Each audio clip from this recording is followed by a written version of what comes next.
Bonjour à tous et à toutes et bienvenue dans la tour de commandement, l'endroit où on adore parler du commandeur. Ici Thibaut ou Héronime selon ce que vous préférez, et aujourd'hui on est encore là pour parler du commandeur 2019. Bon, c'est la dernière semaine où je vais en parler, étant donné que, voilà, là je vous ai mis une vidéo en plus aujourd'hui, vous en aurez une en plus dimanche, voilà, de cette semaine, étant donné que ce sont deux deck tech au tour de commandant qui sont sortis dans cette édition. Je me suis dit que voilà, j'allais vous faire plaisir et qu'ensuite on passerait à autre chose, parce que j'ai d'autres sujets à aborder quand même, qui attendent depuis un petit peu longtemps pour certains. Donc voilà. Sinon, avant toute chose, je tiens à vous rappeler que vous pouvez nous retrouver sur les réseaux sociaux, sur Facebook et Twitter, la tour de commandement sur Facebook, @tour de commandement, sur Twitter, @tour-de-com avec 2 M, notre adresse mail aussi pour nous envoyer les challenges, les deck tech, les deck mentors que vous souhaitez voir, les idées de vidéos, etc. tourdecommandement@gmail.com. Et moi aussi mes réseaux sociaux, sur Facebook, @Héronime, et sur Twitter, @HéronimefR. Voilà, voilà.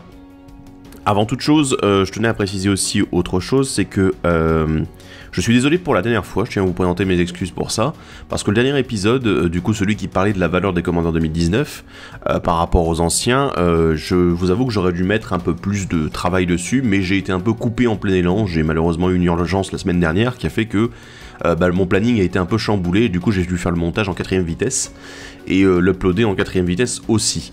Donc du coup, j'avais pas vraiment le temps et les moyens en fait de travailler plus sur la vidéo, et ça me semblait normal de vous la sortir avant la sortie des commandeurs 2019. Voilà, étant donné que bon, c'est une question que les gens pouvaient se poser. Donc du coup, oui, c'est vrai qu'elle a été moins travaillée, c'est vrai qu'il y a eu moins de boulot dessus, que ça aurait demandé un peu plus d'explications pour ceux qui ne sont pas communs avec les anciens commandeurs notamment. Et c'est vrai que voilà, je suis passé un petit peu à côté, donc désolé. Sinon, avant toute chose, avant qu'on continue plus loin, je tiens à vous rappeler qu'on a un Discord qui est ouvert maintenant. Le Discord étant l'endroit à l'écrit et à l'audio où on se retrouve régulièrement pour parler du commandeur. Voilà, à l'écrit ça parle beaucoup en ce moment, on est près de 90 il me semble, où on doit être 90 sur le Discord actuellement. J'y passe un peu tous les jours, voilà, dès que je peux en fait, pour venir discuter. Généralement tous les soirs je suis quasiment là.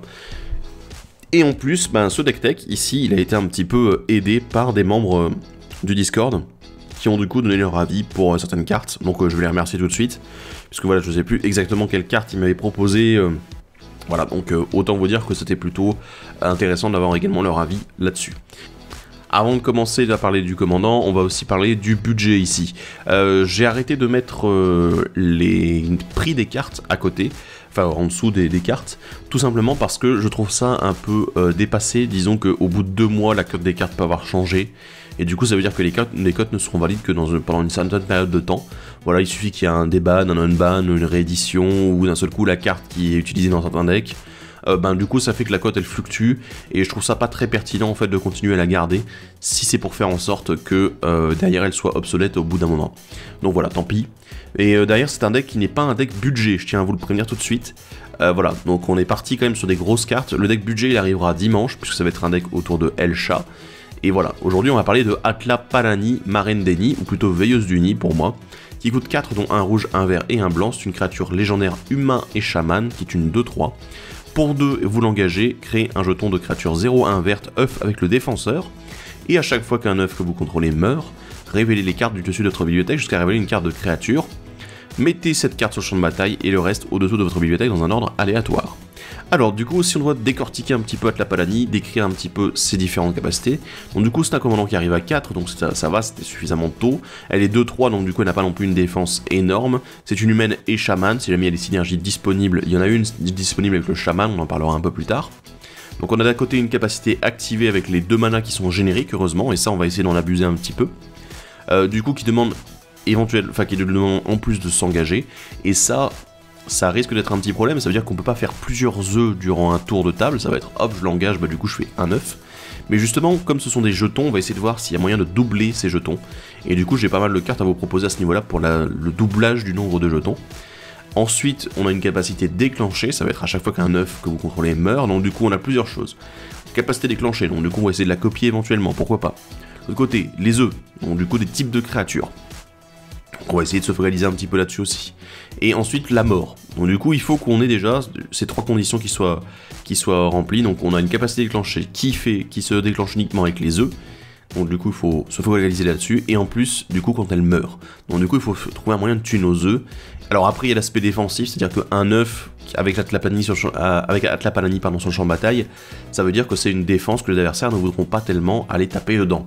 Voilà, parce que sinon, derrière, voilà, l'œuf meurt, on a une créature qui arrive sur le champ de bataille.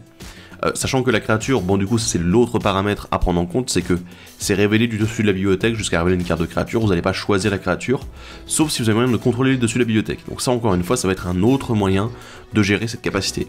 Donc sérieusement, voilà, on a plusieurs choses à prendre en compte. Éventuellement, trouver des moyens de dégager Atlapalani pour faire plusieurs œufs. Trouver des moyens de faire en sorte qu'elle fasse plus d'un œuf quand elle essaie d'en produire un. Ensuite, avoir une capacité déclenchée, donc du coup essayer de la copier aussi. Avoir plusieurs œufs, faire en sorte qu'on puisse les tuer, et derrière contrôler le dessus de la bibliothèque pour faire en sorte d'avoir les meilleures créatures qui sortent, ou du moins les créatures qui sont les plus adaptées au moment où un œuf va mourir. Donc voilà. Faisons en sorte de parler un petit peu de tout ça. Alors, je vais vous parler un petit peu, pour commencer, du mana. Alors, je ne vais pas parler de la mana base, donc du coup, tous les terrains, tout ça, je vous conseille plutôt d'aller vérifier sur la decklist sur Magicville, qui est dans la description, bien sûr, comme d'habitude. Du coup, vous avez là-bas tous les terrains qui sont détaillés. J'ai fait une mana base qui est, à mon avis, pas trop dégueulasse. Et en plus, j'ai en fait tout ce qui est, en gros, petits accélérateurs de mana. J'en ai pas beaucoup, et je vais vous expliquer pourquoi par la suite. On a d'abord les 3 cachets, cachet de Boros, cachet de Gruul, cachet de Selesnya, voilà, qui font mana blanc-rouge, mana rouge-vert ou mana vert-blanc. Alors pourquoi ces 3 là et pas d'autres? Parce que ce sont les seuls que j'ai mis au niveau artefact. Parce qu'en fait votre commandant coûte 4, et du coup si vous avez moyen de le lancer au tour 3, et ben en fait c'est uniquement si vous avez des artefacts qui coûtent 2 pour accélérer. C'est-à-dire que si vous jouez un artefact qui coûte 3 comme une sphère du commandant, et ben en fait ça va pas accélérer la sortie de votre commandant. Alors que Atlapalani, il vaudrait mieux qu'on essaie de la sortir le plus rapidement possible. Donc, faire en sorte de sortir des cailloux qui sortent tour 2, c'est plutôt pas mal, et ça permet vraiment d'avoir un ramp efficace. La même chose, je n'ai pas mis un notionnaire, pourquoi? Parce que votre commandant coûte seulement un mana générique, et après du mana coloré. Du coup, ça fait que vous perdriez un petit peu de mana en cours de route si jamais vous l'utilisez pour lancer Atlapalani. Donc, enfin, du moins la lancer le plus vite possible. Pareil, vous pouvez mettre par exemple les talismans. Je l'ai pas mis, mais bon, c'est une option qui peut, ou une alternative, qui peut se coupler en fait au cachet, étant donné que voilà, eux aussi coûtent 2. Voilà, focalisez-vous sur les artefacts qui coûtent 2, éventuellement qui font du mana coloré, c'est beaucoup mieux. Mais en tout cas, je pense qu'il y a moyen déjà avec ces 3 là de faire pas mal de choses. Ensuite, on a les sorts de rampe en général, qui coûtent eux aussi tous 2, j'en ai mis 3 uniquement. Cherche au loin, croissance luxuriante et Nature's Lore, sapience naturaliste, dans son nom français. Alors, j'aime bien parce que les 3 font des choses très différentes. Cherche au loin va nous permettre d'aller fixer notamment les plaines et les montagnes, puisque ça ne va pas chercher de forêt. Sachant que c'est pas du basique, donc du coup ça peut être assez cool d'aller chercher des bilandes là-dessus. Donc ça marche, c'est bien. La croissance luxuriante, lui, c'est uniquement du basique, mais bon, ça du coup, c'est du classique. Je veux dire, croissance luxuriante, c'est vraiment le top. Hein, je veux dire, on est sur du très courant dans les decks commandeurs verts. Ensuite, Sapience Naturaliste, alors là on est sur aller chercher une forêt qui arrive dégagée, mais du coup ça n'est pas une forêt de base. Donc du coup vous pouvez aller chercher tout ce qui est biland. Du coup ça fonctionne bien aussi, et ces 3 là, mais encore une fois c'est un petit apport. Je n'ai rien mis de plus au niveau du mana, pour une raison assez simple, c'est que en fait je peux pas mettre de mana d'orc, c'est-à-dire tout ce qui est elfe à mana, les oiseaux de paradis, tout ça. Parce qu'en fait, ça veut dire qu'on a des créatures qui vont avoir des effets, enfin qui risquent d'être révélées en fait via l'effet des œufs. Et c'est beaucoup moins intéressant de tomber sur ce genre de créature que sur une autre en fait que je vais vous proposer, puisque les autres en fait synergisent très bien avec les capacités d'Atlapalani. Mais ça on va en parler un petit peu plus tard, on va commencer à parler un petit peu plus des synergies autour de Atlapalani. Parce que oui, on a dit du coup tout ce qu'on doit faire autour de Atlapalani, voilà, c'est le doublage de jetons, et on va commencer justement par ça, et on parlera de la suite après. Alors doublage de jetons, pour ça j'ai pour commencer 3 cartes, donc 2 enchantements et un éphémère, procession consécratrice, fille parallèle et deuxième récolte. Les 2 enchantements, l'avantage c'est qu'ils coûtent tous les 2 4, bon alors le problème c'est que voilà, c'est le même coût que le commandant, c'est un peu dommage, mais derrière en fait ils doublent le nombre de jetons qui devraient être créés par un effet que vous contrôlez, donc voilà, bon si jamais vous avez Atlapalani qui est sur le champ de bataille, vous avez une procession consécratrice, et bah du coup vous faites 2 jetons quand vous l'engagez pour faire un œuf, bah à la place vous en faites 2. Et si vous avez les 2 enchantements, et bah du coup ça en fait 4, parce que ça double, puis ça double aussi. Donc voilà. C'est vraiment intéressant, et c'est toujours assez efficace dans les decks commandeurs autour des jetons, donc franchement moi je vous invite vraiment à vous procurer ces 2 là. La deuxième récolte, moi je l'aime beaucoup parce que c'est un éphémère en fait. Et ça double aussi le nombre de jetons que vous contrôlez déjà. Donc vous faites des copies de chacun des jetons que vous contrôlez.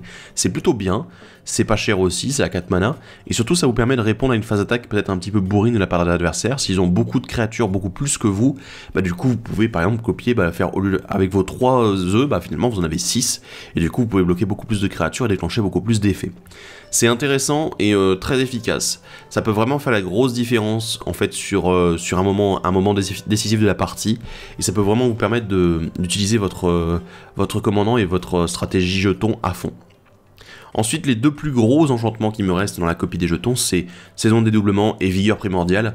Alors l'une étant en fait une version fixée de l'autre. Saison de dédoublement, c'est la version débile.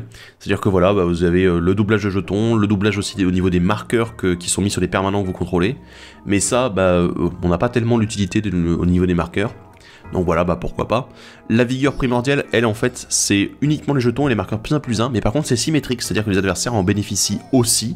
Donc du coup, ça peut être politique en fait, à ce niveau-là. Vigueur primordiale, ça peut être la version politique en fait de saison de dédoublement, parce que vous allez forcément avoir des decks qui ont un petit peu de marqueurs +1/+1 ou quelques jetons à jouer. Et du coup leur dire, ouais, écoute, je mets une vigueur primordiale, c'est moins chiant que de Blink Season, saison de dédoublement. Et du coup, derrière, écoute, voilà, je te donne un avantage, évite de m'attaquer, quoi. Surtout qu'en plus j'ai des œufs, voilà, ça peut être un peu chiant pour toi. Donc voilà, c'est plutôt un... J'aime beaucoup cette carte, elle a été éditée uniquement une fois, donc c'est vraiment dommage qu'on n'ait pas encore eu une réédition. D'ailleurs, le Commander 2019 aurait été une très très bonne réédition, un très bon moment pour le faire. Et tant pis, voilà, on en est là.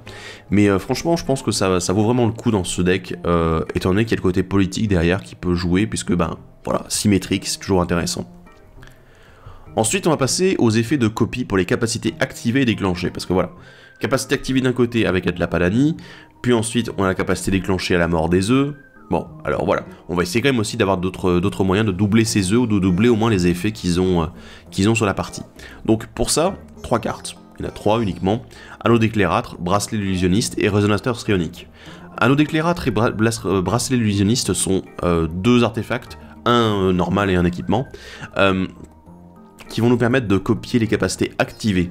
Alors l'anneau d'éclairâtre lui demande du mana supplémentaire pour copier une capacité activée, voilà. Alors que le bracelet illusionniste, en fait, lui, il s'équipe et il copie les capacités activées de la créature, qui ne sont pas des capacités de mana bien sûr, automatiquement. Donc vous avez payé le mana une fois pour l'équiper, c'est bon, vous êtes tranquille, tant que Atlapalani ne perd pas son équipement, et du coup vous êtes tranquille, vous allez copier à chaque fois. C'est pas extrêmement menaçant non plus pour les adversaires, parce que du coup ça veut juste dire que vous allez faire plus 2. Donc il y a un moment en fait, la menace elle est pas tellement au moment où vous allez faire les œufs, mais plutôt au moment où vous allez les péter. Et pour ça on a un résonateur strionique qui va du coup copier une capacité déclenchée ciblée que vous contrôlez, voilà. Bon, ça coûte 2 aussi, ça le demande de l'engager, donc voilà, c'est pas non plus activable à volonté comme l'anneau d'éclairâtre et les bracelets. Donc voilà, bon c'est dommage, mais au moins c'est un petit bonus et c'est une bonne chose, ça permet d'avoir une deuxième capacité déclenchée. Si jamais vous êtes vraiment un petit peu en rade, que vous n'avez pas eu le temps de faire beaucoup d'œufs, et du coup le résonateur il peut vous aider là-dessus. Ensuite, j'ai pensé qu'il fallait qu'on fasse en sorte d'avoir plutôt pas mal de moyens de donner la célérité. Pourquoi? En fait parce que déjà il y a de la Palani, donc ce serait bien de pouvoir utiliser éventuellement sa capacité activée le tour où elle arrive. Donc bon là du coup ça demande d'anticiper un petit peu, de dire ok du coup je vais peut-être attendre d'avoir suffisamment de mana pour la lancer et l'activer le même tour. Bon ça il faut être un peu patient là-dessus. Ensuite aussi pour une autre raison, ça serait bien que les créatures que vous allez mettre sur le champ de bataille en fait, elles aient automatiquement la célérité parce que du coup elles vont pouvoir attaquer tout de suite. Ça peut être très efficace en fait durant un tour où vous faites des choses un petit peu débiles comme je vais vous en parler un peu plus tard. Mais pour ça j'ai 3 cartes. Alors ce ne sont pas les seules, il y a aussi des créatures dont je vais parler un petit peu plus tard qui le font. Mais en tout cas ces 3 là je les aime beaucoup. On a Rythme de la forêt, la ferveur et l'élixir de 1000 ans. Alors le rythme de la forêt et la ferveur donne réellement la célérité, ou plutôt le rythme de la forêt en fait il donne l'émeute, donc voilà vous avez le choix entre célérité et marqueur +1/+1, alors ça ne fonctionne pas avec les créatures jetons, dommage, mais bon nos œufs seront quand même contents d'avoir au moins des créatures qui arrivent avec la célérité directement, et surtout ce que j'aime beaucoup, parce que c'est ce que j'ai un peu prévu dans le deck, c'est faire en sorte que vous puissiez quand même lancer les créatures, qu'elles ne coûtent pas non plus extrêmement cher, et qu'elles soient juste efficaces. Et du coup, le fait de savoir qu'elles peuvent ne pas être contrecarrées, en fait, grâce au rythme de la forêt, c'est encore une bonne chose. Donc rythme de la forêt, encore une fois un enchantement qui a vraiment sa place dans les decks rouge-vert agressifs, et là, ça le prouve encore une fois. La ferveur, bah, ça donne simplement la célérité. Donc aussi, bon voilà, c'est toujours bien, hein, voilà, soyons simplistes. Et l'élixir de Milan, alors lui, c'est pas vraiment la célérité, mais ça fonctionne très bien avec Atlapalani, puisque ça permet en fait d'activer les capacités des créatures comme si elles avaient la célérité. Donc du coup, vous ne pouvez pas attaquer, parce que ça ne donne pas réellement la célérité, mais vous pouvez activer des capacités directement, avec du coup celles qui ont le symbole d'engagement, voilà. Et ben c'est plutôt efficace, et ça marche plutôt bien. Qui plus est, bah, y a la petite capacité supplémentaire avec, bah, pour 1 en l'engageant, vous allez dégager la créature ciblée. Du coup, ça veut dire que si vous avez suffisamment de mana, bah voilà, pour 5, vous faites en fait 2 œufs avec Atlapalani. Donc, bah voilà, ça peut être pas mal.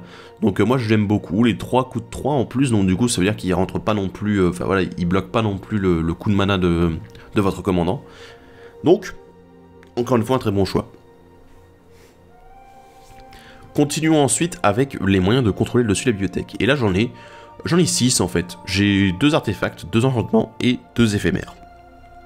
Alors, les artefacts, je pense que vous êtes un peu tous au courant de ceux que je vais vous citer, puisque bon voilà, c'est un peu les gros classiques de la gestion du dessus de la bibliothèque. On a la toupie de divination du sensei, et ensuite, de l'autre côté, le scroll rack, le râtelier à parchemin. Alors, la toupie de divination du sensei, bah, je pense que c'est un grand classique, elle coûte pas cher, la capacité activée demande que un seul mana, elle demande pas d'autres coûts supplémentaires.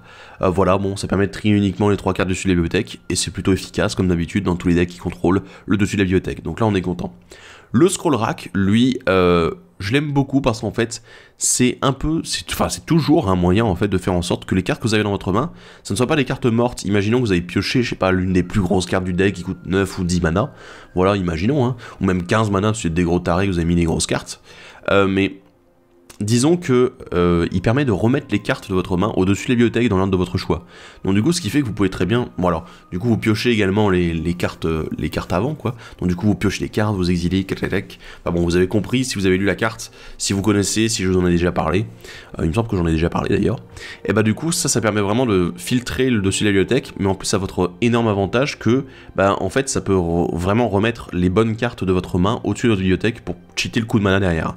Donc on est assez content. C'est une carte que j'utilise beaucoup dans mes decks qui contrôlent le dessus de la bibliothèque, et ça fonctionne très très bien en fait, ça fonctionne vraiment très très bien. Ensuite en enchantement, bah, en vert en fait on a de quoi faire. On a d'un côté la sagacité de Miri, Miri's Guile, et de l'autre côté la bibliothèque sylvestre, Sylvan Librairie. Les deux, bah, l'avantage c'est qu'ils coûtent pas cher, 1 mana et 2 mana déjà.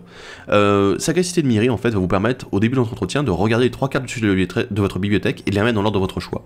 Donc du coup en plus, en dehors de la capacité d'Atlapalani, c'est un filtrage au niveau de la pioche. C'est du coup on a une toupie de divination du sensei qui se fait automatiquement au début de votre entretien. Alors du coup vous l'activez pas quand vous voulez, mais c'est vrai que bah, ça a déjà un petit contrôle sur ce dessus de bibliothèque, c'est plutôt sympa, ça se joue pour vous en fait, et ça joue ensuite pour la capacité d'Atlapalani. Donc, déjà une bonne chose. La Sylvan Librairie, elle est un petit peu plus compliquée, mais bon, c'est en gros, à votre table de pioche, vous allez piocher 3 cartes, mais en gros, vous en remettez 2 parmi ces 3-là au-dessus de votre bibliothèque, à moins que vous souhaitiez, en fait, alors dans l'ordre de votre choix, bien sûr, à moins que vous souhaitiez en garder certaines, et du coup, vous perdez 4 points de vie pour chaque carte que vous gardez en plus de la première. Donc voilà, c'est plutôt pas mal. Enfin, plutôt pas mal, c'est plutôt bon en fait, vraiment.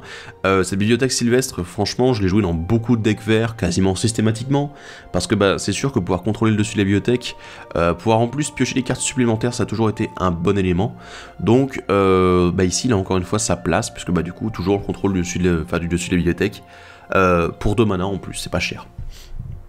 Alors les éphémères, ça c'était un petit peu la surprise parce que oui, du coup, bah, comment est-ce qu'on fait pour contrôler le dessus de la bibliothèque avec les éphémères? Bah avec des tutors. Et pour ça on en a 2, il y en a un qui m'a été conseillé d'ailleurs par l'un d'entre vous sur le Discord. Et on a tout simplement 2 tutors qui sont très bien pour les créatures. D'un côté le Worldly Tutor, le précepteur matérialiste, et l'autre Congregation at Dawn, assemblée à l'aube. Alors 2 éphémères, voilà, un pour un vert, l'autre pour 2 verts et un blanc, donc on est dans la bonne couleur, c'est bien. D'un côté en fait on va chercher une créature avec le précepteur matérialiste, et de l'autre côté on va en chercher 3 avec l'assemblée à l'aube. Alors du coup ce que je trouve pas du tout déconnant, hein, je veux dire pour 3 mana on va tuto 3 créatures qu'on met au-dessus de la bibliothèque, bah c'est pas déconnant du tout, je veux dire c'est pas cher en soi, et en fait c'est simplement un triple précepteur matérialiste. Donc voilà, vous payez 3 mana, vous allez chercher 3 créatures. Donc c'est plutôt sympa, ça marche bien, c'est efficace, et surtout ça se lance vraiment au moment où il y a beaucoup de créatures, beaucoup d'œufs en fait qui vont mourir. sur un même tour, ou voilà, que vous avez prévu, je sais pas, une petite vrasse ou un truc du genre, ou qu'il se passe voilà, une connerie, une vrasse, oui, tout à fait. Et bah du coup vous allez pouvoir en chercher 3, alors que le précepteur matérialiste, bah là ça va plus être, je sais pas, par exemple au début de la partie, voilà, il y a un œuf qui va mourir, bah voilà, pour un verre vous allez chercher la créature qui va vraiment déjà impacter énormément la partie derrière, et vous donner un avantage quoi. Donc du coup bah on est plutôt content, les deux fonctionnent très bien, et ils ont tout à fait leur place ici. Alors on a besoin de moteurs de sacrifice quand même pour les œufs. C'est mieux d'avoir des moteurs de sacrifice. Malheureusement j'en ai pas mis beaucoup pour des raisons variées. Bah déjà parce qu'il faut un équilibre dans ce deck qui est assez compliqué, mais j'en parlerai à la fin.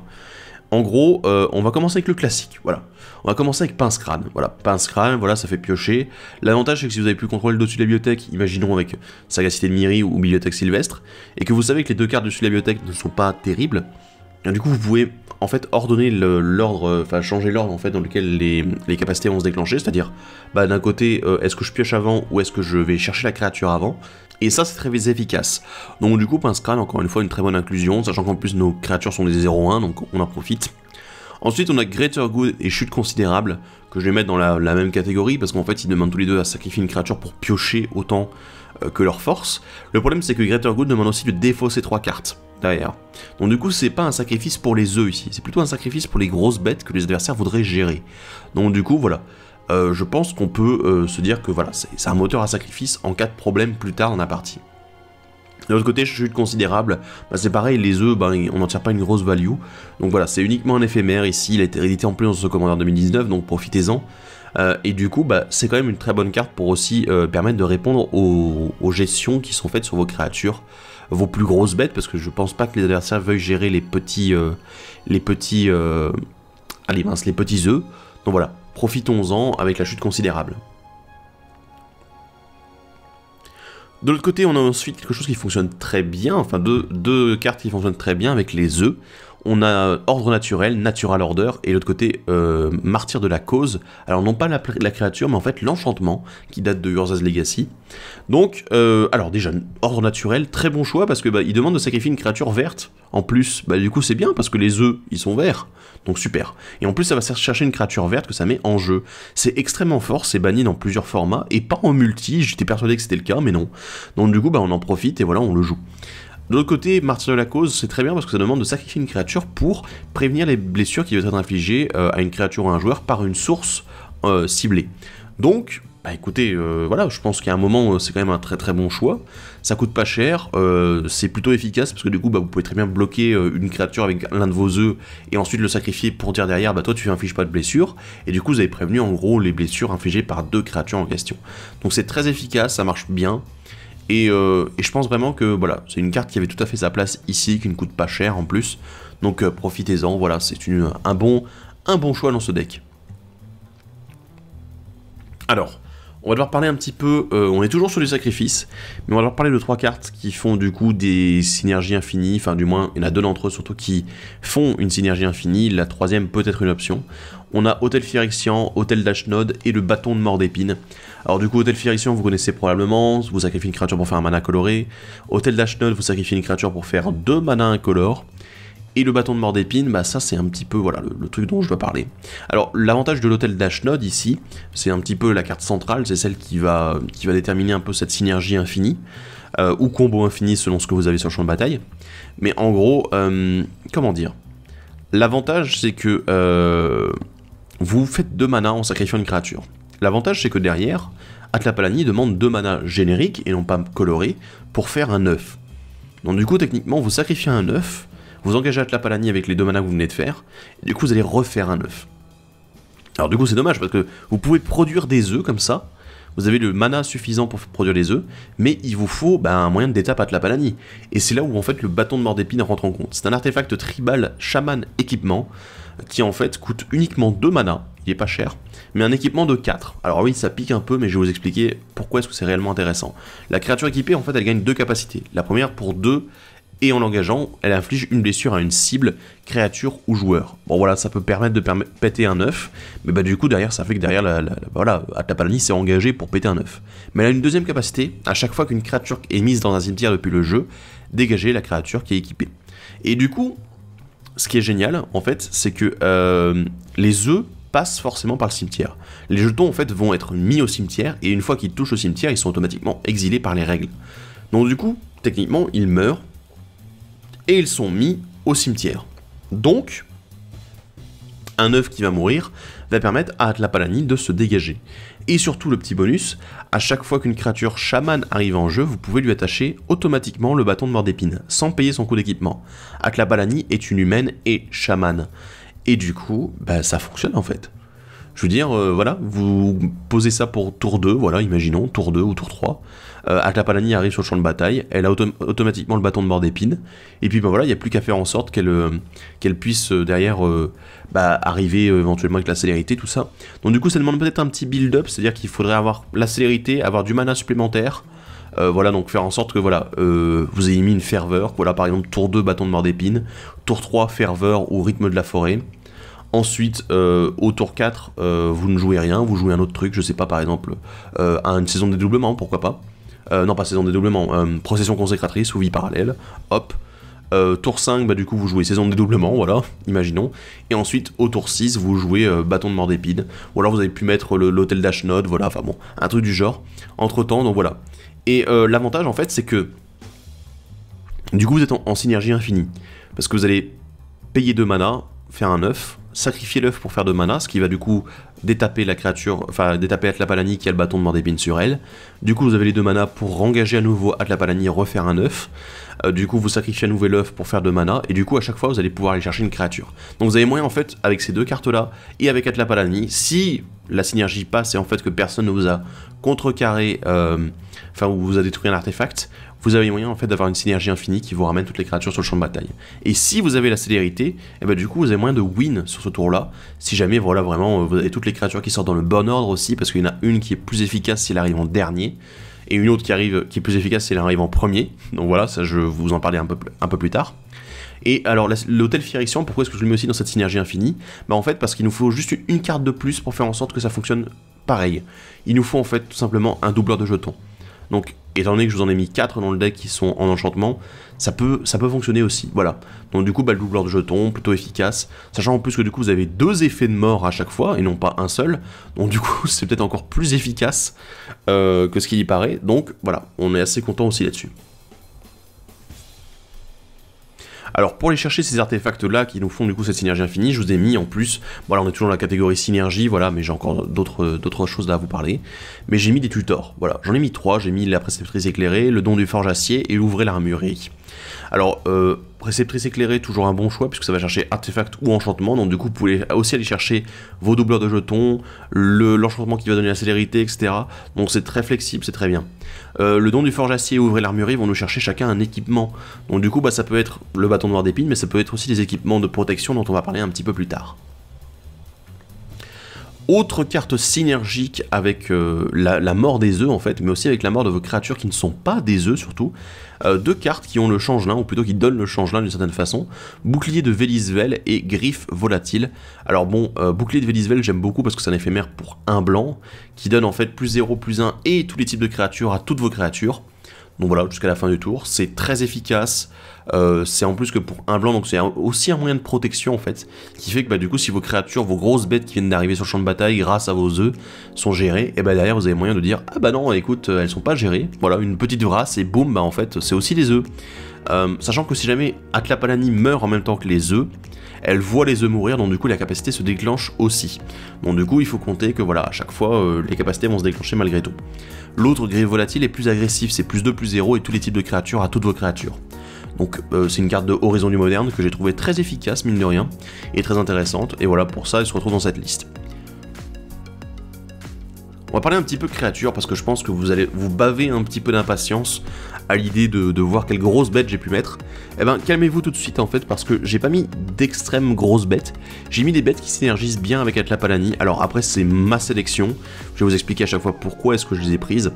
Mais en gros on a vraiment des bêtes en fait pas très chères pour commencer. Ensuite on augmente un petit peu à la fois. Et en gros on a quelques grosses cartes derrière qui sont là pour vraiment avoir un impact de fou dans la partie. Donc commençant avec le premier, avec le Raptor en maraude.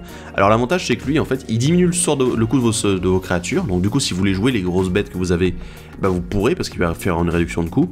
Mais surtout en fait il inflige 2 blessures aux créatures qui arrivent sur le champ de bataille sous votre contrôle. Donc du coup ça veut dire que vous faites un 9 et automatiquement il meurt si le Raptor est à côté. Donc c'est un bon choix. Et ça fonctionne plutôt bien du coup avec cette synergie des œufs. Ensuite à côté on a une autre créature qui aime pas trop le Raptor en maraude parce que c'est l'entité miroir. C'est une 1-1 changelin en fait, donc du coup elle a aussi le type œuf, mais surtout elle a une capacité géniale que j'aime beaucoup, qui fait que pour X, toutes les créatures que vous contrôlez deviennent des XX et ils acquièrent tous les types de créatures jusqu'à la fin du tour. Donc, oui, bah c'est extrêmement fort parce que du coup vos créatures de base, vos créatures que vous avez pu les chercher avec vos œufs, deviennent également des œufs. Donc oui, bah, petite synergie comme ça, plutôt sympa. L'avantage c'est que derrière, bah, du coup ça fixe aussi la force et l'endurance, donc si vous avez pas mal de mana, que vous avez beaucoup de créatures, et bah du coup vous pouvez dire, voilà, bah maintenant mes créatures c'était 8-8, bam, et voilà. Et du coup ça peut éventuellement être un kill aussi alternatif en mode agressif. J'ai mis évidemment des œufs dans le deck, j'en ai mis 3, pour moi qui sont vraiment très bons, pour une seule et même raison, c'est qu'elles donnent des créatures qui ont le vol. On a l'œuf de dragon, l'œuf de roc et l'œuf de ruc. Voilà, oui, l'œuf de roc et l'œuf de ruc. Alors bon, ce que j'aime beaucoup, c'est que bah, du coup on a l'œuf de dragon qui lui met une créature avec le fire breathing, pardon, qui est une 2-2 vol, du coup avec pour un rouge vous nous donnez +1/+0, donc ça peut être aussi un bon mana sync en vol, une 3-3 pour l'œuf de roc et une 4-4 pour l'œuf de ruc. Bon, du coup je pense qu'il n'y a pas grand chose d'autre à dire, ce sont de très bonnes cartes, et je pense que voilà, il y a moyen de faire pas mal de choses avec. Et bon voilà, ce sont des œufs quoi, donc du coup ils vont en plus déclencher Atlapalani. En cartes qui synergisent bien aussi avec le deck, pour Phoros d'un côté, Croc de Givre d'Oran qui vient de sortir, et la Dragonne Nidifiante qui est sortie l'année dernière. Alors pour Phoros, pourquoi? Parce qu'on va avoir beaucoup de créatures qui arrivent sur le champ de bataille, donc faire des blessures directes à chaque adversaire, c'est bon, c'est même très très bon. Et en plus le petit bonus du +1/+0 à toutes vos créatures, ça fait toujours plaisir. C'est dur à gérer en plus parce que c'est une créature enchantement légendaire qui peut être uniquement un enchantement légendaire indestructible, donc c'est encore une fois très efficace. Le Croc de Givre d'Oran, lui je l'aime bien parce qu'il donne le contact mortel à vos créatures, et sachant qu'il y a pas mal de vos créatures plus grosses qui ont le piétinement, et bah du coup ça peut fonctionner très bien avec le piétinement, et surtout ça donne de la pioche supplémentaire, parce qu'il n'y en a pas non plus énormément, vous avez vu que j'ai déjà mis des cartes qui donnent de la pioche, mais il nous en manque encore un petit peu. Donc du coup ce Croc de Givre, qui est en plus un très bon défenseur, et ben moi je l'aime beaucoup. De l'autre côté, la Dragonne Nidifiante, bah, c'était un peu auto-inclus parce qu'on parle d'œufs, des œufs plutôt, donc voilà, je pense qu'il y a moyen de faire en sorte de beaucoup l'exploiter, même si on va pas chercher beaucoup de terrain, il faut l'avouer, voilà, il n'y a que 3 cartes qui vont en chercher. Donc du coup la capacité touche-terre va pas se déclencher non plus 15 fois sur un même tour. Mais voilà, ça fait des œufs supplémentaires, et on est plutôt content, des œufs en plus qui se transforment derrière en 2-2 dragons. Donc bon, allez, on est content. Ensuite, d'autres cartes qui synergisent bien avec cette stratégie autour de Atlapalani. Le guide karmique, d'un côté. Alors pourquoi? Parce que c'est de la réanimation sur une bête. Voilà, bon, ça coûte 5, c'est sûr, c'est un peu cher.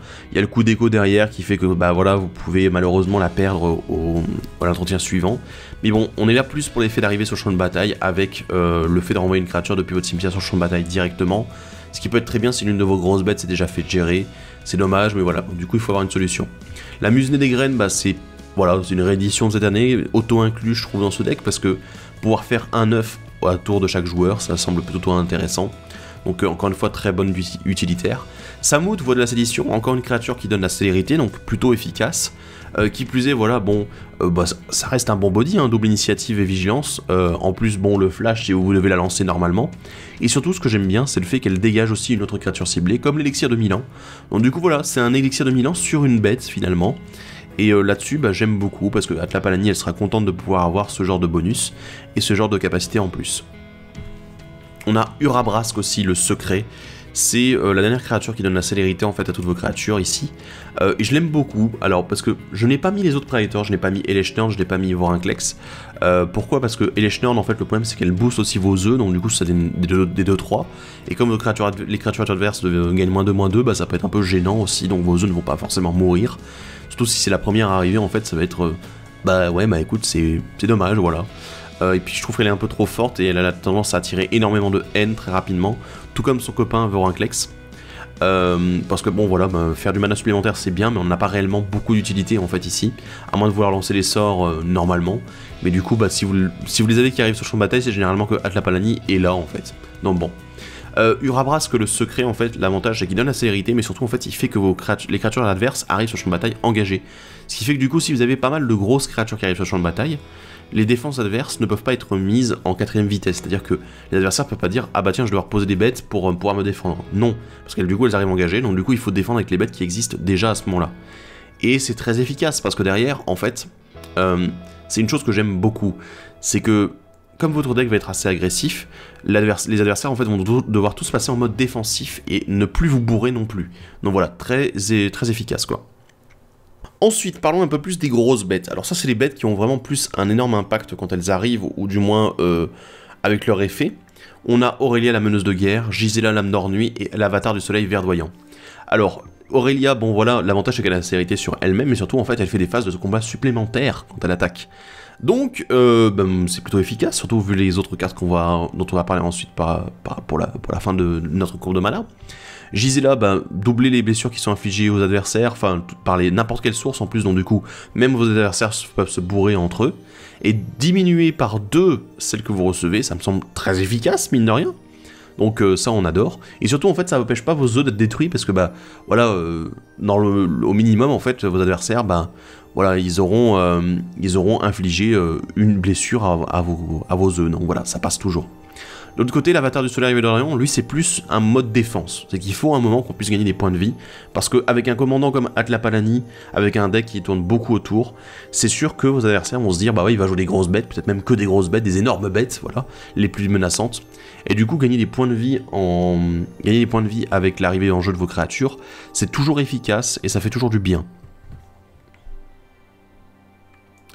De l'autre côté, vous avez nos très grosses bêtes, voilà, là on arrive dans le top 4 des grosses bêtes du deck.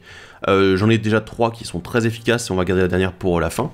Behemoth, caveur de cratère, le cratère ouf Behemoth, je m'en rappelle surtout sous son nom anglais, parce que évidemment celui-là c'est un peu chiant à se rappeler. Ensuite le Terrastodon, et Zakama, calamité primordiale.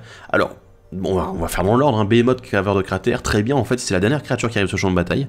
Pourquoi? Si vous avez la célérité derrière, voilà, comme je disais tout à l'heure, si vous avez la célérité derrière, du coup il donne plus X, X étant le nombre de créatures que vous contrôlez, plus le piétinement, donc c'est vraiment génial. Et alors du coup, c'est sûr, vos œufs ne bénéficient pas de ce bonus, parce que voilà, c'est des défenseurs, c'est un peu nul. Mais l'avantage, c'est qu'ils comptent aussi dans le bonus de X, donc ça veut dire que même si, imaginons, je sais pas, vous avez 6 œufs sur le champ de bataille, le Behemoth, caveur de cratère arrive avec 2 autres créatures, du coup ça fait déjà plus 6, plus les autres créatures, ça fait plus 9 piétinement pour toutes vos créatures, c'est quand même plutôt bon. Vous pouvez même attaquer avec Atlapalani si jamais vous avez envie derrière, que ce soit une grosse bête, voilà. Donc bon voilà, c'est toujours un bon choix je pense au niveau des decks qui tournent autour des jetons, et même s'il n'y a pas beaucoup de créatures dans ce deck, au moins c'est assez efficace. Terrastodon, je pense que c'est bien d'avoir des moyens de gestion aussi, et du coup ici gérer 3 permanents non créatures, il me semble que c'est plutôt bon, et ça fait quand même une 9-9 derrière, donc plutôt pas mal, et j'aime beaucoup. Zakama, c'est aussi un peu de la gestion, parce que bon, malheureusement, il a une capacité qui fait que si vous l'avez lancé, en fait, s'il arrive sur le champ de bataille et qu'il a été lancé, vous dégagez tous les terrains que vous contrôlez, mais malheureusement, avec la capacité de Atlapalani, il n'est pas lancé, il est posé directement sur le champ de bataille. Donc du coup, vous avez cheaté techniquement un coup de mana à 9, donc on va pas se plaindre non plus, quoi. De l'autre côté, ce que j'aime bien, c'est le fait qu'il inflige des blessures directes aux créatures, donc voilà, c'est plutôt pas mal, mais surtout, j'aime beaucoup le fait qu'il détruise artefacts et enchantements. Pour 3 mana, c'est vraiment peu cher, c'est juste un sage du reboisement, en fait, tout simplement. Et voilà, c'est une capacité activée, donc vous pouvez le faire plusieurs fois, c'est un très bon moyen de gestion. Et la dernière bête, c'est celle que j'ai gardée. Alors, c'est un Titan Eldrazi, oui, j'en ai pas mis beaucoup en fait, j'ai mis vraiment que celui-là parce que c'est mon préféré, que je trouve qu'il est très fair en fait, d'une certaine façon, il est très fair play. C'est Ulamog, la voracité insatiable, voilà la deuxième version de Ulamog. Pourquoi? Parce qu'en fait, déjà quand on cheat le coup de mana, il n'exile pas de permanent ciblé. Il n'a pas le piétinement, c'est une 10-10 tout court, et indestructible. Bon du coup ça fait que vos adversaires peuvent la gérer avec tout ce qui exile, donc c'est pas non plus impossible dans le format, hein. Et surtout ce que j'aime beaucoup c'est que c'est une condition de win alternative, puisqu'en fait il va meuler les adversaires de 20, enfin meuler l'adversaire défenseur, en fait c'est le joueur défenseur, de 20 cartes quand il va attaquer. Donc du coup ça nous fait une petite condition de win alternative, et je le préfère beaucoup à tous les autres titans Eldrazi en fait qui ont l'annihilateur, ça c'est très très mal vu en fait dans vos groupes de jeu généralement. Et ensuite, voilà, les autres, voilà, le nouveau Cozy Lake, je l'ai trouvé pas très très bon. Et le nouveau Emrakul, voilà, c'est pas très fun non plus. Donc du coup, Ulamog, pour moi, c'est le plus fair, et en même temps, celui qui apporte une condition de win alternative. Donc plutôt intéressante. Voilà, donc moi je l'aime beaucoup, il est dans mon cœur, ce Ulamog. Alors après, pour reparler un petit peu des bêtes en elles-mêmes, je pense que vous avez le droit de faire votre sélection personnelle, hein, voilà, si vous voulez jouer des plus grosses bêtes et tout, mais il y a un certain équilibre à garder, j'en reparlerai à la fin avec la courbe de mana, tout ça, mais il y a un certain équilibre à garder pour éviter que votre deck il tombe à l'eau, en fait, si Atlapalani ne fait pas grand-chose, et si elle est gérée très souvent. Pour finir avec les créatures, alors j'ai mis 2 terrains, ah oui c'est pas des créatures non, mais c'est juste qu'ils fonctionnent très bien avec les créatures et avec la synergie du deck. C'est la Garen au loup de Kessig, donc du coup qui permet de donner le piétinement et plus X plus 0 à une créature, toujours efficace, voilà, quand on a des grosses bêtes comme ça. Et le pont de Fangemousse, voilà, pourquoi? Parce que généralement on peut accumuler assez vite 10 de force avec ce deck, même si c'est avec plusieurs créatures, voilà, bon, et du coup pouvoir jouer les cartes gratuitement grâce à ça, enfin jouer une carte gratuitement grâce à ça, ça peut être efficace. Alors on va parler protection, parce que il faut protéger Atlapalani, il faut protéger notre plan de jeu, parce que vous n'avez que 19 créatures, vous avez Atlapalani qui fait fonctionner quasiment tout le deck. Heureusement, j'ai fait quand même un équilibre au niveau des créatures pour faire en sorte que vous puissiez les jouer normalement, même si ça va être assez lent. Mais du coup, on a les bottes de pied d'agile et les jambières d'éclair pour Atlapalani, voilà. Défense talismanique ou linceul et la célérité en plus, je pense qu'elle va apprécier vraiment à fond. Ensuite, pour gérer un petit peu les permanents chiants en face, on a le champ des dryades et la croissance morceleuse. Champ des dryades pour gérer n'importe quoi, parce que ça transforme en forêt incolore, c'est génial. Et la croissance morceleuse, du coup, si jamais Atlapalani prend un champ des dryades dans la gueule, ça peut être efficace aussi, pour détruire un artefact ou un enchantement ciblé. Et vous peuplez ensuite derrière, donc du coup, vous allez pouvoir avoir un œuf supplémentaire, c'est plutôt efficace. Ensuite, en protection de masse, moi j'ai 2 cartes que j'aime beaucoup dans ces couleurs-là. Intervention héroïque et protection de Teferi. Intervention héroïque, défense talismanique et indestructible jusqu'à la fin du tour pour tous vos permanents. En éphémère, c'est génial. Ça coûte pas cher, ça ne coûte que 2 mana, c'est super. Et protection de Teferi, la même, mais là ça protège vraiment tout, ça vous protège vous aussi. Donc du coup, ça vous protège également des conditions de win adverses, pourquoi pas. Et du coup, voilà, c'est encore une très très bonne carte, éventuellement, bien sûr très chère, mais qui vous permettra éventuellement de renverser le cours de la partie à un moment décisif. Ensuite, 2 terrains que j'aime beaucoup pour la protection, qui sont tout simplement le chemin du foyer et le flambeau du commandement. Alors le chemin du foyer, je pense qu'il n'y a pas beaucoup de monde qui le connaît, pourtant c'est une excellente carte, parce que c'est un terrain qui s'engage en fait pour que vous puissiez, pour que chaque joueur puisse gagner le contrôle des créatures qu'il possède. C'est-à-dire si jamais quelqu'un a pris le contrôle de votre créature, par exemple, de votre commandant, d'une grosse bête, tout ça, et du coup vous pouvez regagner le contrôle de ces créatures-là parce que vous les possédez à la base, voilà, elles sont dans votre deck, c'est vos cartes. Et du coup vous en regagnez le contrôle derrière. C'est une très bonne carte, je trouve, pour les decks agressifs. Moi, je joue dans mon deck rouge-vert Xenagos, parce que c'est sûr, la prise de contrôle, elle existe en commandeur. Dire, je prends le contrôle de ta créature, voilà, que ce soit en rouge, en bleu, en noir, éventuellement, voilà. Enfin bon, il y a vraiment moyen d'avoir de la prise de contrôle comme ça, ne serait-ce que pour un tour, ou pour toujours, hein, voilà, tout simplement. Et c'est bien d'avoir cette capacité-là qui nous permet de reprendre le contrôle de ces créatures-là. Le flambeau du commandement, pardon, lui il est là vraiment pour une chose, c'est pour pouvoir rejouer Atlapalani derrière, pour pouvoir passer outre la taxe de commandement. C'est une très bonne carte, je vous l'ai dit déjà, voilà, parce que mettre le commandant depuis la zone de commandement dans votre main, c'est toujours une bonne chose, ça vous permet d'éviter cette taxe. Et il n'y a pas beaucoup de cartes, voilà, il n'y a que le flambeau du commandement, il me semble qu'il le fait. Donc vraiment un très bon choix ici. Alors, pour parler un petit peu du deck, je vous ai dit en effet que globalement on avait une courbe de mana qui était plutôt agréable. Si on regarde en fait, la plupart des cartes coûtent 4 mana et moins. Il y a à peine 15 cartes qui coûtent 5 mana et plus. C'est pas énorme en fait dans un deck comme ça où on pourrait s'attendre à avoir énormément de grosses bêtes. Pourquoi? Parce qu'en fait j'ai équilibré les créatures de manière à ce que on n'ait pas uniquement des grosses créatures et qu'il y ait des créatures qui puissent être lancées normalement. Je veux dire, les créatures à 5 mana, on en a quand même pas mal, elles peuvent être lancées normalement dans le deck. Le but du deck, c'est d'avoir de la protection et de préparer un petit peu l'arrivée d'Atlapalani au début de la partie avec les petits coups de mana. C'est pour ça qu'il y en a beaucoup d'ailleurs, entre le ramp, entre les différentes protections, avec les boots, avec les effets, les enchantements qui doublent les jetons, entre les enchantements qui donnent la célérité, tout ça. Du coup, ce sont les éléments qui vont vraiment fonctionner et qui sont pas chers du coup. C'est très intéressant parce que du coup, s'ils coûtent pas cher, ça veut dire qu'on peut les mettre en place rapidement et efficacement. Et de l'autre côté, avoir les grosses bêtes en fait qui sont très peu nombreuses mais qui sont très efficaces. Alors ça du coup vous pouvez faire votre petite sélection comme je l'ai dit, hein. Si vous voulez jouer plus de Titans Eldrazi, allez-y, éclatez-vous. Mais après c'est toujours un risque, c'est-à-dire que si jamais le commandant est géré plusieurs fois ou que voilà, il est transformé en forêt, vous n'avez pas de quoi gérer les enchantements, voilà, c'est un peu la catastrophe quoi. Donc du coup, j'ai mis pas mal de protection pour protéger Atlapalani, mais ce sera peut-être pas suffisant pour toujours gérer ce qui est mis sur le champ de bataille, ce qui peut permettre de gérer votre commandant. Ne serait-ce que voilà, le truc qui peut gérer très facilement votre commandant, c'est la taxe de commandement, parce qu'au bout d'un moment, vous ne pourrez plus la payer. Et vous allez prendre un focus automatique, en fait, si jamais vous essayez de les rejouer plusieurs fois, etc. Et que voilà, vous insistez un peu là-dessus. Donc, surtout si jamais vos adversaires connaissent votre deck, et qu'au bout d'un moment, ils se disent « Ah oui, je sais très bien qu'ils jouent tous les Titans Eldrazi dedans, voilà, qu'ils jouent tous les Praetors, tout ça. » Alors que là, la version que je vous propose, elle est un peu plus faire, en fait. C'est juste, vous jouez du good stuff. C'est pas non plus une version très chère, je pense, en fait. Mais du coup, pour moi, c'est assez efficace. Et je pense que ça peut vraiment fonctionner très bien, en fait, tout simplement. Juste une chose, ouais, voilà, vraiment, cet équilibre. Je pense que c'est...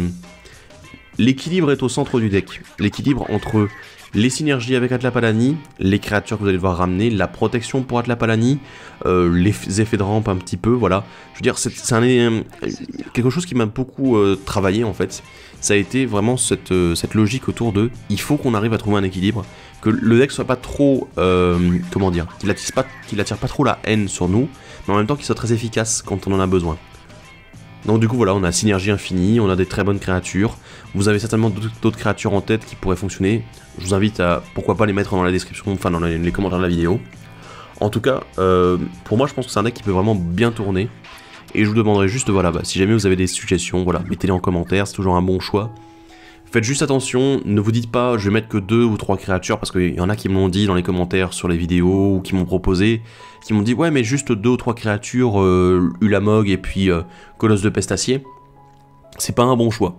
Je tiens à vous le dire tout de suite parce que si jamais vous n'avez pas assez, si jamais vous faites gérer d'ailleurs vos créatures, voilà, l'exil existe en commandeur, hein. Si vous faites gérer les 2, ah bah tiens, Pass to Exile et puis Source to Plowshare, eh ben voilà quoi, c'est mort. Je veux dire, votre créature, elle est exilée et puis vous avez plus de créatures et vous faites quoi, hein? Vous allez les ramener depuis l'exil, c'est un peu compliqué en blanc, rouge, vert. Donc bon, c'est dommage, et du coup il vaut mieux vraiment avoir un deck vraiment construit de manière réfléchie, parce que si vous allez tout all-in sur juste dire il y a 2 œufs qui vont mourir, je vais chercher mes 2 créatures, ça fonctionnera pas quoi. Ça va être beaucoup trop compliqué. Donc voilà. Et bah voilà, c'est tout ce que j'avais à dire sur le deck, j'espère que ça vous a plu. Pour la base de mana, comme je vous ai prévenu, allez voir sur la decklist directement, parce que en dehors des cartes spéciales que j'ai pu évoquer, en fait le reste c'est vraiment que des bilans, des trucs efficaces.